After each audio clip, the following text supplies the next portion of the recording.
In the last module, we looked at the basics of how an engine functions, the way it works, and what we're going to do now is to go a little bit deeper into the control, how we control the engine. And again, this is going to be real critical to what we are going to see in the lab when we put these engines on a dynamometer and measure the power output. We're going to start to see this performance.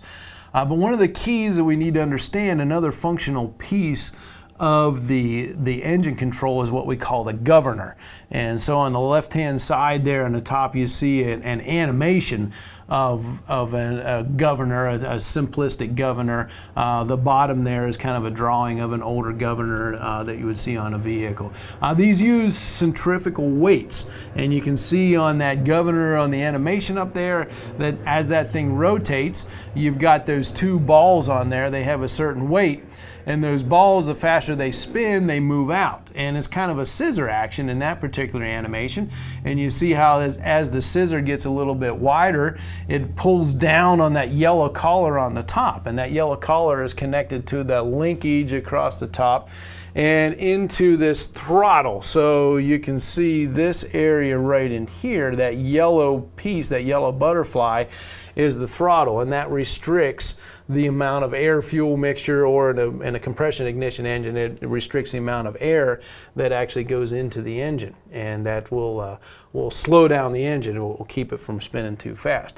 The interesting thing about engines is that they will run away from themselves. So if we don't have some way to control them, they can actually keep going faster and faster. So if I don't have a load on the engine that's putting some brake on it, putting a hold on it, it'll keep spinning faster and faster unless I have a way to restrict the amount of fuel or the amount of air that's going into the engine to make it slow down. So that's what the governor does. The governor basically controls the speed of the engine.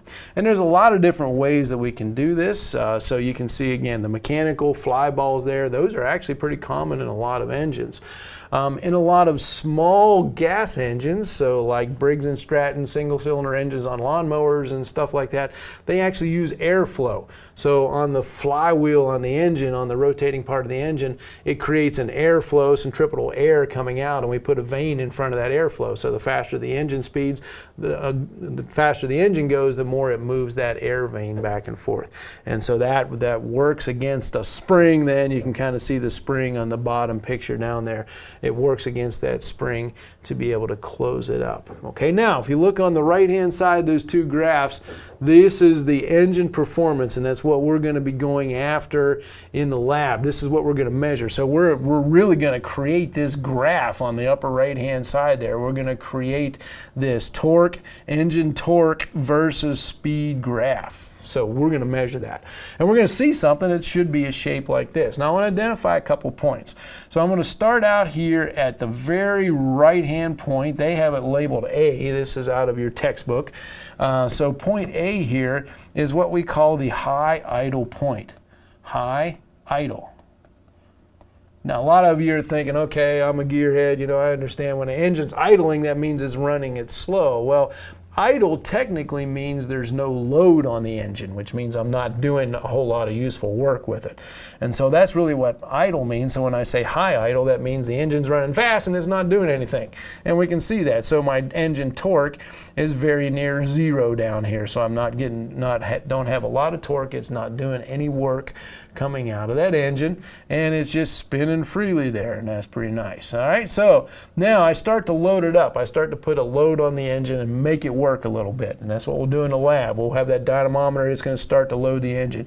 You're going to hear the engine start to groan, and it starts to work. So what's happening is the speed will slow down, but the torque output is going to go up. So we move up along this relatively straight part of the curve here, and during this part of the curve, as the engine slows down a little bit but the torque really goes up, this is what we call the governor control section. So this is governor control.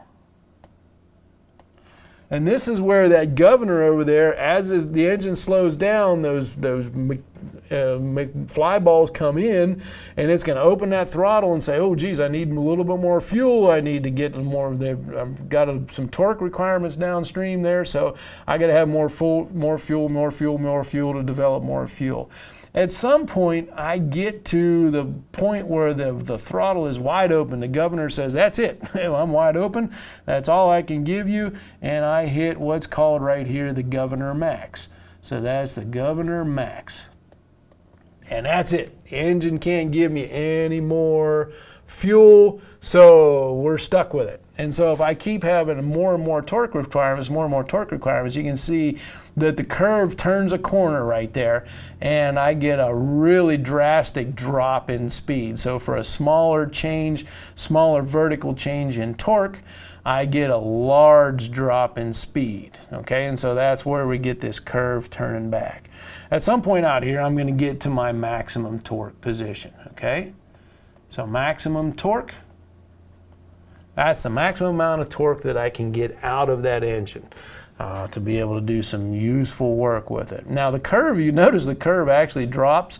The torque goes back down as the engine speed goes down, and this is actually a performance error. So and when we do this in the lab, you're going to see it's really, really hard to actually measure this part of the curve down here, because as the engine starts to slow down, the amount of torque it can develop goes down as well, which means it's going to make the engine slow down more, and it's going to stall. So once you get back past this maximum torque position loading the engine, it really has a tendency to stall, and you actually have to unload the dynamometer a little bit and have a little bit of load. So depending on who's running the dynamometer and how clever they are with the controls, we might be able to get a couple points down this curve, or we might get to the maximum point and then it just drops off and dies and the engine stalls.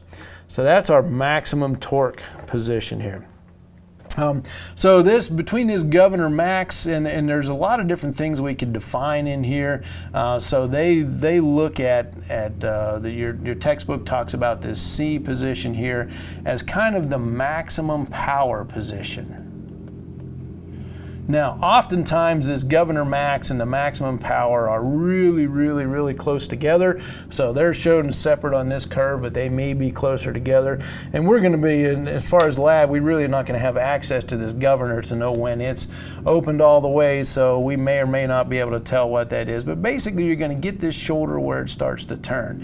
Now, look at the bottom curve down here, the bottom graph. And this is power versus torque. Power versus speed. So it's the same x-axis there, the same scale on the x-axis. But we can calculate power is equal to the torque times the speed. Okay? And so we can look at how much torque we're developing, at what speed we're developing that torque, and we can calculate the power. So you can figure out where our maximum power point is. And so on this particular curve, our maximum power is right here, and it doesn't exactly line up with the C. It's kind of close in there. Again, this is kind of an art in some ways to know exactly where that point is that turns off there. Okay. Now, a couple things to think about here. The shape of this curve is going to vary depending on whether we're looking at a spark ignition or a compression ignition engine. And so this is a compression ignition engine. This shape of this curve is pretty typical for a compression ignition engine. So it's a very, very long torque curve. And so we have a lot of what we call torque rise here, okay? And it happens at a really low speed. So this is our torque rise. So how much above this maximum power point or this shoulder point in here, and again, that's kind of fuzzy how we define that corner out in there, but how much higher can I go beyond that, all right? With a diesel engine, this maximum power point is going to be really, really far to the left down here. So they have a very, very good lugging ability. So if I'm going up a hill with a truck, it's going to do a great job of lugging, and I can let the engine speed go down and it can pull that load up the hill. For the tractors, where we're doing a lot of tractive work and pulling heavy loads in the field at slow speeds, that's what they're really good at. Your automobile engine is going to be a little bit different. It's going to have its torque rise is going to happen much earlier, okay? And you're going to see it drop off like that. And that's kind of exaggerated a little bit, but you're going to see that maximum torque happen earlier. It doesn't have the same lugging ability, so it won't go as far to the left, if you will. And so it works better. It's not going to give us the kind of pull and the ability to do heavy work. So big trucks pulling loads up hills, tractors dragging stuff through fields and turning heavy equipment and so forth. The gasoline engine is not as good at that. But the gasoline engine is much quieter, it's much lighter, and it's more, the emissions are cleaner. And so that's why we see them more in the automotive applications than we do in heavy equipment. That's why we see the diesel or the compression ignition engines in heavy equipment. Okay, so that's kind of the difference, and some of the differences we'll see. And we have a gasoline engine, an old, we actually have an antique John Deere tractor we'll dig out, and so some of the lab groups may have a chance to use that, and we'll look at the gasoline torque curve versus a diesel torque curve and see what the differences are. So we'll have an opportunity to do some things like that and take a look at them. Okay, so that's the torque curves that we're after. That's the power curves that we have to convert them to. And again, this is what we're going to get in the lab. We're going to analyze these. We're going to compare them to what for these tractors, what the manufacturer says they should do. And so we'll kind of do some performance comparisons and so forth from that way. Now let me show you something fun. Let me go back to that governor there, that flyball governor. Again, this is somewhat dated technology in some ways. Again, small engines still use a mechanical governor, the less expensive engines, but of course our modern engines are all electronic controlled. So the throttles and everything are controlled electronically. We sense the speed with speed sensors. That's how we control and govern these engines and make them run more efficiently than what they did with older technology and so forth. All right, but I ran across one a couple years ago, and I have to show you this picture because this is pretty amazing. This was actually a steam engine. This was only a couple years in Brazil. This was in a sugar cane processing plant. So they bring sugar cane in from the field and they squeeze the juice out of it to recover the sugar, and that is a big steam engine. So they basically take the bagasse or the stalks that's left over after they squeeze all the juice out of it, and they burn it and create steam, and that's how they run the engine to squeeze more juice out of it. So it's kind of a cyclic process, and this is a real plant that was making, in this particular place they were actually making some their equivalent of bourbon down there, so it's called cachaça. But you can see the big steam engine there, big wheel on the left-hand side, that's the flywheel. Along the lower left of that, in behind that yellow railing, is the piston that goes back and forth. So big cylinder, it's all open there and everything, but right above that, and right in this area right here, that is the governor, and this is a close-up on the right-hand side. You can see that governor, and there is, just plain as day, 3 fly balls on there on a spring-loaded deal. Just spring-loaded. Those straps that they're connected to are springs, and so the faster this thing spins, it's actually going to pull up. So this bottom, you can see the gears there make it turn. This bottom ring goes up as those balls go out, and it actually pulls this valve up out of there, and that's the steam line that controls how much steam that goes to that steam engine. So again, that's the way that they control the speed of it. So there's something right out in the open, off of a plant in Brazil. So some interesting things that you run into, but that's an example of what a flyball governor looks like. So that's how we control the engines. Okay, now I want to go back to something I said in an earlier module. I talked about how inefficient these engines are, and the fact that when we burn this fuel, we get the expansion, and we have that piston going down, but in the process, when we burn fuel, it gets hot. And so we spend a lot of effort to keep the engine from melting itself down. I mean, literally, if these things run long enough, they'll get so hot that the metallic components that we build into the engines will fail. They'll literally melt and seize together, and bad things will happen to them. So there's a lot of thermal waste, if you will. So how do we recover that? Of course, our automobiles in wintertime, we recover that and put it in the cabin and it makes us comfortable, so we can recover it that way. But in terms of doing some useful work, how do we do that? Well, here's one way that we can do that. So this is a turbocharger. So a lot of our engines will actually use turbochargers. All right, now I'm going to throw something up there and it's going to bring some bad memories back to you, but you guys remember PV equals nRT, right? The ideal gas law. So if you think about what happens when with that energy that's coming out of this cylinder, so there's the engine cylinder there. If you look at it on the left-hand side in this pictorial in the center, you see the red stream coming down there. That's our hot gases that are coming out of there. So we have got a lot of temperature in there, and a lot of pressure too. So there's a lot of, that stuff is moving, so it's got some kinetic energy with it as well. So it's got thermal energy because it's hot and it's moving. There's a lot of gases coming out of there and it's moving, and it's kinetic energy. So we're going to try to recover some of that.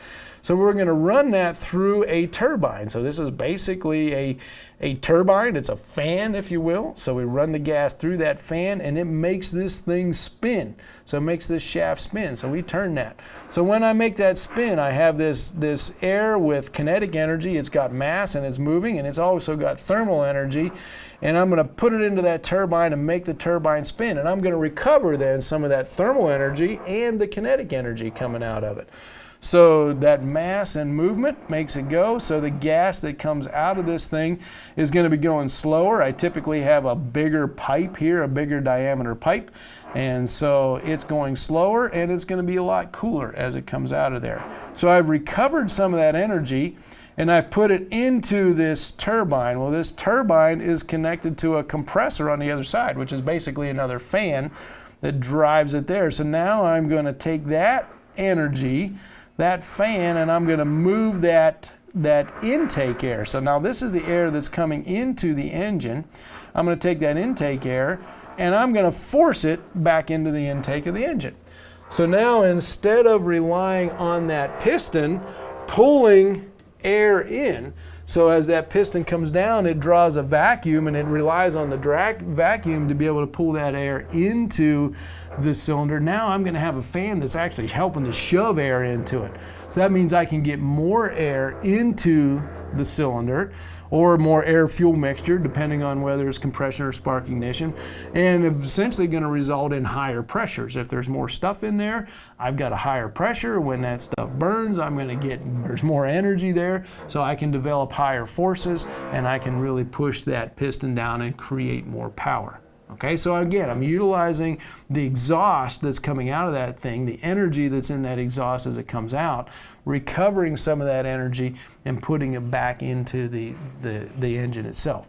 So that's a way we can recover some of that. And so again, that's how we can achieve a little bit higher efficiencies, pushing that 40% instead of the 30% that we see in some other engine. It's still not great. There's still a lot of energy there that we could figure out how to recover, but that's how we can recover it. Now in this course, we're not going to go into the details of how we design turbochargers, because this is in some ways as much of an art as it is a science.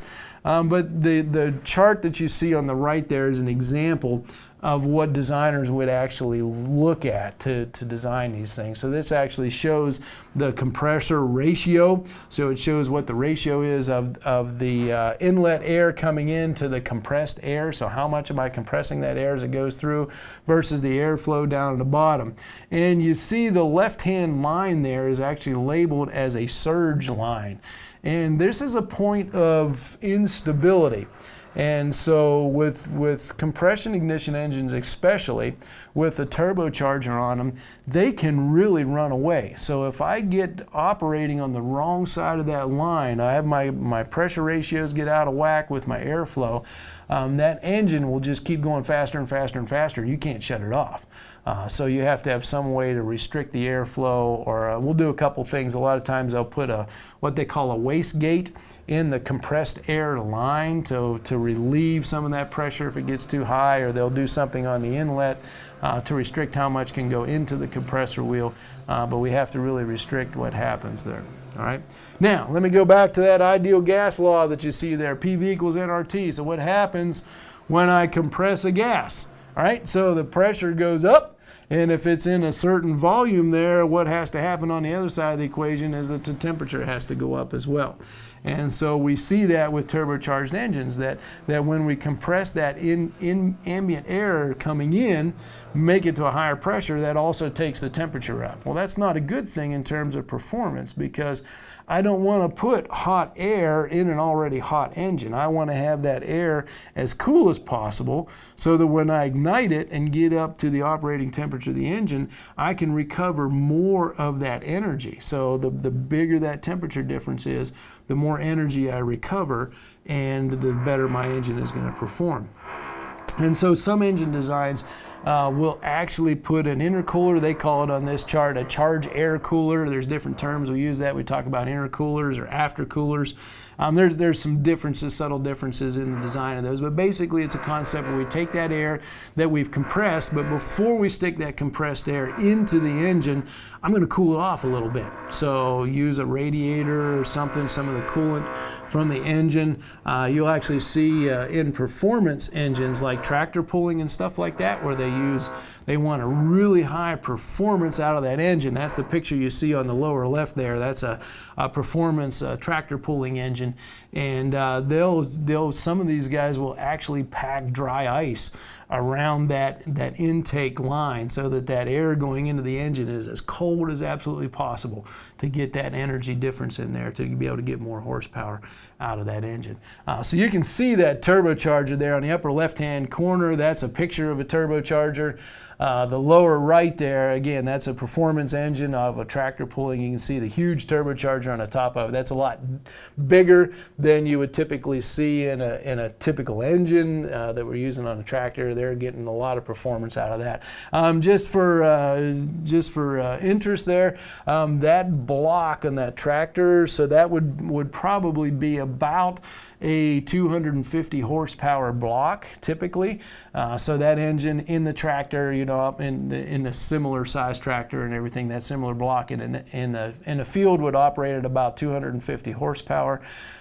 These people that know how to soup these engines up and get the performance out of them, put bigger turbochargers on them, they do a lot of things.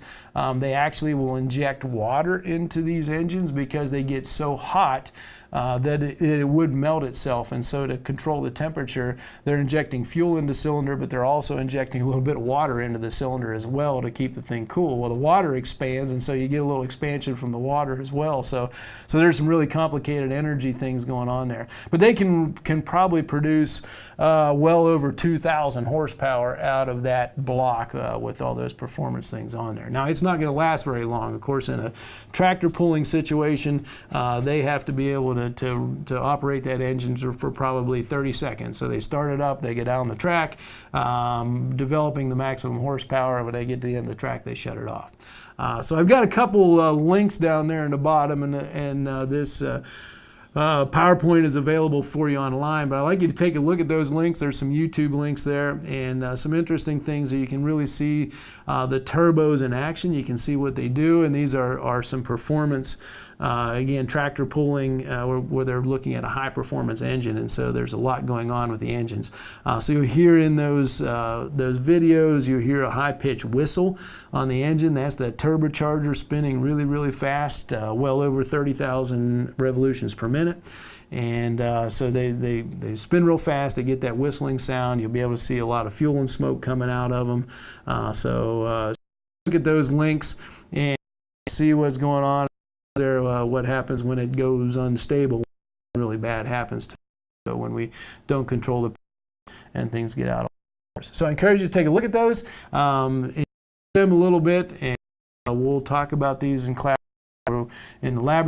We're going to test the output. We don't have any 2,000 horsepower, but some that are horsepower range that we'll take a look at, and we'll measure some output from them.